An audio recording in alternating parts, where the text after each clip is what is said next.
Hello students, welcome to easy math for JEE. I am Ujjwal Kaushik, your friend.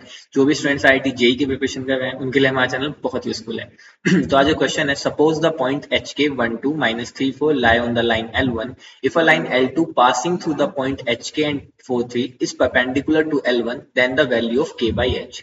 तो देखो हमें क्या गिवन है, हमें गिवन है कि एक लाइन है, ठीक है। उस पर क्या क्या पॉइंट है एच के, यहाँ पे हमने लिख लिया एच के। दूसरा कोई पॉइंट मान लीजिए, पॉइंट है 1 2, और फिर एक तीसरा पॉइंट मान लीजिए -3,4। ये गिवन है, suppose the point H K 12 -3 lies on the line, और ये लाइन कौन सी है, L1।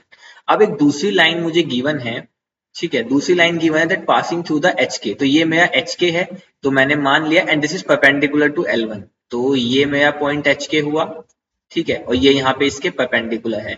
और ये वाली लाइन जो है वो एच के हो किससे 4,3 इन दो पॉइंट से पास कर रही है, ठीक है। तो यहाँ से मुझे जो कंडीशन है वो एच और के की वैल्यू फाइंड करनी है। तो देखो इसके कई सारे मेथड हैं, तो जो हम सबसे इजी मेथड उसको लेके चलेंगे। तो सबसे पहले मुझे पता है कि अगर मुझे कोई पॉइंट गिवन हो x1 y1 और x2 y2, और ये मान लीजिए पॉइंट है ए और बी के, तो जो इक्वेशन ऑफ ए बी होती है मुझे वो पता है कि equation of this line A B क्या होता है, y minus y one is equal to y2 minus y one upon x2 minus x1 और x माइनस x1। तो यहां से मुझे दो पॉइंट गिवन है, इसको मैं x1 मान लेता हूं, इसको y1, और इसको मान लेता हूं x2 और y2। तो जो इक्वेशन ऑफ लाइन L1 होगी वो क्या होगी, y माइनस वाई वन यानी कि y minus two is equal to y2 minus y one यानी कि 4 माइनस टू अपॉन x2 यानी कि -3 माइनस वन और x माइनस वन। तो यहां से ये आया y minus two is equal to 4 में से 2 गए 2, और यहाँ पे आ गया माइनस का 4 x माइनस वन। तो ये हो गया माइनस का 4y प्लस का 8 is equal to 2x minus two, और ये हो गया 2x, ये इधर आके प्लस का 4y इज इक्वल टू 10। तो यहां से जो मेरी इक्वेशन आई that is x plus 2y, x plus 2y is equal to 5। जहां से मेरी इक्वेशन आ गई ये, ठीक है। अब देखो मुझे पता है कि अगर कोई equation ax plus by plus c is equal to 0 इस फॉर्म में होती है, जैसे मान लीजिए इक्वेशन ए की कोई गिवन थी, तो जो लाइन बी है, ठीक है, जो इसके परपेंडिकुलर, तो इक्वेशन ऑफ परपेंडिकुलर टू ए, जो वो लाइन जो ए के परपेंडिकुलर होगी उसकी इक्वेशन क्या होती है, तो देखो जो y का कोफिशिएंट होता है b वो a के साथ आ जाता है, तो वो होती है bx, और जो x का कोफिशिएंट होता है वो नेगेटिव होके y के साथ आ जाता है, प्लस c या c1 कुछ भी कह लीजिए इज इक्वल टू 0, ठीक है। C1 एक नया कांस्टेंट बन के आ जाता है, अब हमें यही C1 फाइंड करना होता है। अब देखो इक्वेशन L1 क्या आ गई, x प्लस 2y, तो मैं इक्वेशन लिख देता हूँ, L1 क्या है, x plus 2y minus 5 is equal to 0, ठीक है। यहाँ से क्या आ गई, x plus 2y minus 5 is equal to 0। अब मुझे इसके परपेंडिकुलर एक इक्वेशन लिखनी है लाइन L2 की, तो with the help of this जो मेरी L2 होगी वो L2 क्या होगी, तो देखो 2x के साथ आ जाएगा, 2x, x का कोफिशिएंट 1 है तो y के साथ आ जाएगा minus y is equal to some C1 या सम लैम्डा, ठीक है। ये C1 कांस्टेंट था, हमने इसको लैम्डा ले लिया, तो ये आ गई मेरी इक्वेशन ऑफ L2।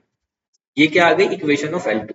अब देखो L2 भी जो है वो किससे पास हो रही है, 4,3 से। भाई इक्वेशन जो L2 है वो 4,3 पॉइंट से पास हो रही है, मतलब 4,3 मेरी इस इक्वेशन को सेटिस्फाई करेंगे। तो जब मैं यहाँ पे 4,3 रखता हूँ तो जाएगा 2 into 4 minus 3 is equal to lambda 8 minus 3 is equal to 5। तो लैम्डा की वैल्यू यहाँ से कितनी आ गई, लैम्डा की वैल्यू यहाँ से 5 आ गई। तो यानी कि जो मेरी इक्वेशन आई वो आई 2x minus y is equal to 5। तो जो मेरी L2 है उसकी इक्वेशन कितनी आ गई, 2x minus y is equal to 5।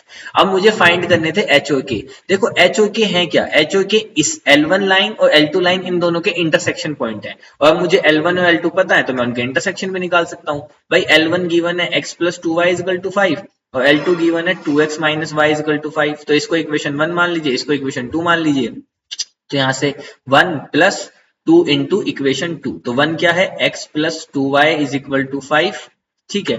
अब यहाँ पे इक्वेशन 2 में हमने 2 से मल्टीप्लाई किया तो this is 4x minus 2y is equal to 10, और दोनों को ऐड कर दिया, ये कैंसिल, तो यहाँ से आया 5x इज इक्वल टू 15। तो x की वैल्यू कितनी आ गई यहाँ से, 3। जब x की वैल्यू 3 मैं इक्वेशन 1 में पुट करूंगा, तो इक्वेशन 1 से x की वैल्यू 3 जब मैं पुट करूंगा तो it will be 3 plus 2y is equal to 5, तो 2y इज इक्वल टू 2, तो y की वैल्यू कितनी आ गई 1। तो यानी कि जो एक कॉमन कोऑर्डिनेट था h के, इसकी वैल्यू कितनी आ गई 3,1।